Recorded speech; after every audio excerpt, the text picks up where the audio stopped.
Monday from the Philippines to give us a press report from the Philippines in addition to this.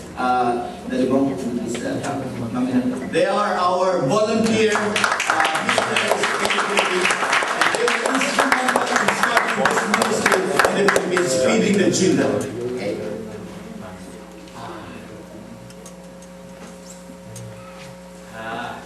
Good morning.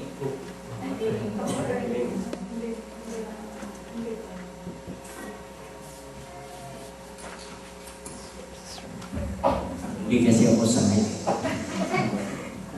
Kaya, minsan hindi ko alam i-operate ito. Anyway, good morning to everybody. It is our honor to be here and participate in the church where I find Jesus Christ. That was 2001, almost 10 years ago. And from that time, the Lord bring me as far as the Lord wants me to do with my wife.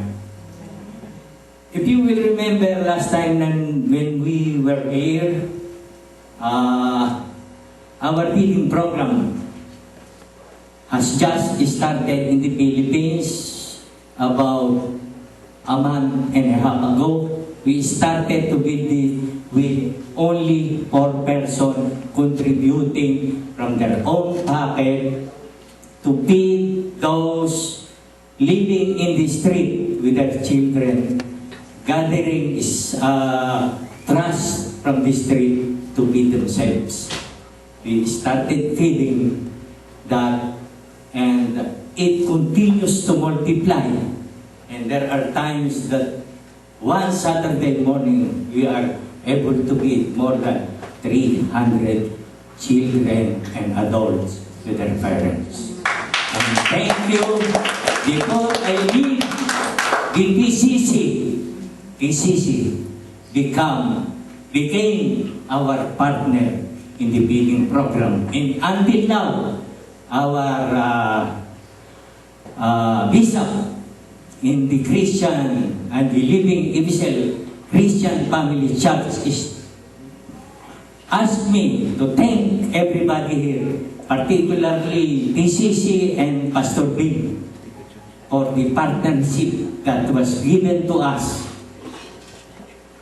in our feeding program. Not only become a feeding, it becomes an evangelistic mission, not only in Project 3 in Quezon City, it reached Santolan Pasig in our place, and now we are starting to minister and feed some people in relocation area in Calauan, Laguna, where those victims of the flood during the Typhoon Undoy was taken.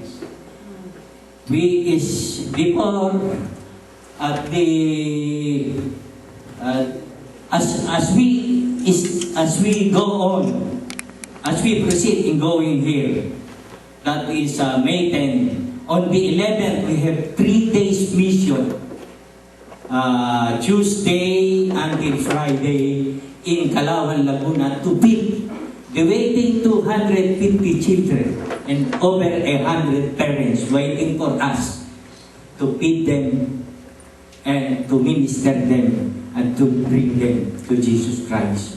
That is how God is working with us, with my wife, Mommy, who through the Lord's blessing, I am not very equipped, I am not knowledgeable in our Bible, but God give us the power, give us the blessing, give us the vision that how we can help them. We started in Cubao, as you say, on those who are living on the street. Now we have penetrated a school where the small children, we teach them, and from the school children, we reach the parents by giving evangelism. And now we are in Calauan, Laguna. still ministry.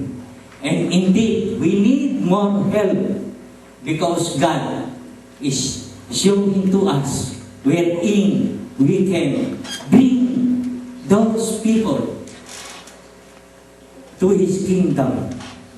We need much more help.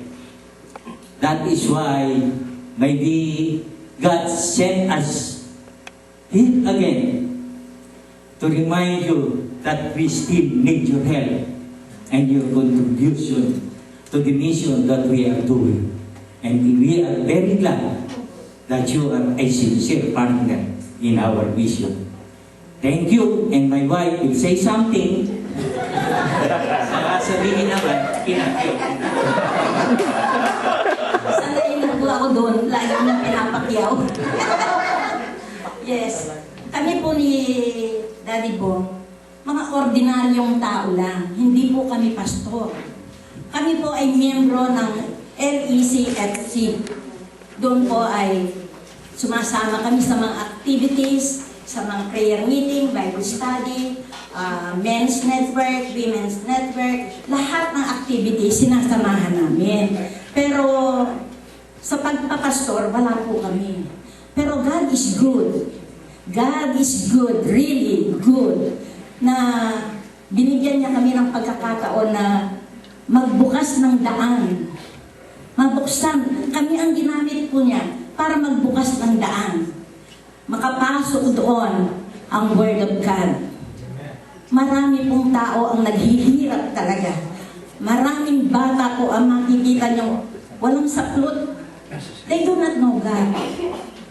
Right early in the morning, they go on to the street, look for money, look for food, but no God. So, yun po ang nakita namin. They will change their lives the moment that they accept God as their Lord and Savior. So, evangelism immediately, sabi niya, dapat matuto sila. Dapat tanggapin nilang mabuti ang Panginoon Diyos, hindi lang puro pagkain. So, we are thankful to God. Doon po sa lugar namin, may eskwelahan doon.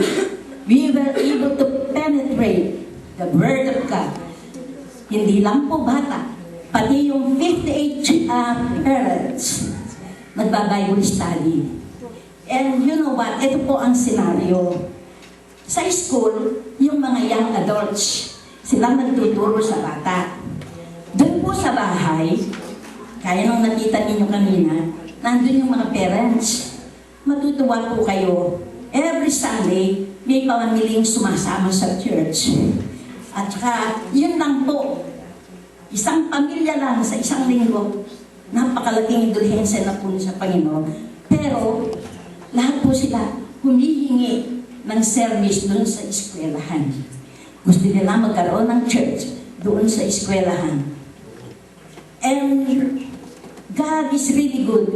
God is really, makikita po na God is working in His own special way. Lumalawak ang ministry. And naaano po ako. Pero praise the Lord. Thank you po sa inyo lahat. Sa inyong tulong.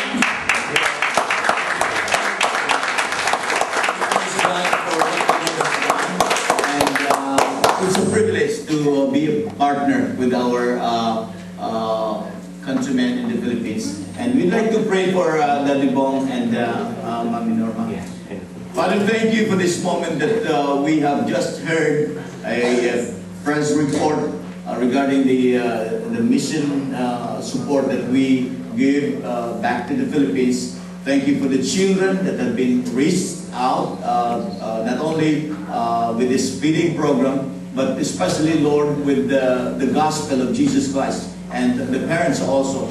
Thank you for using Daddy Bong and Mami Norma and the rest of our brethren there at the Living Epistles Christian Family Church to spearhead this missionary endeavor. So Lord, we just commit everything to your hand, and we pray that this church would continue to be missionary oriented, not only missionary oriented, but missionary active and involved and burdened in the missionary program that you have in this world. Thank you for even speaking to us today. in Jesus' name. Amen. Thank you. God bless.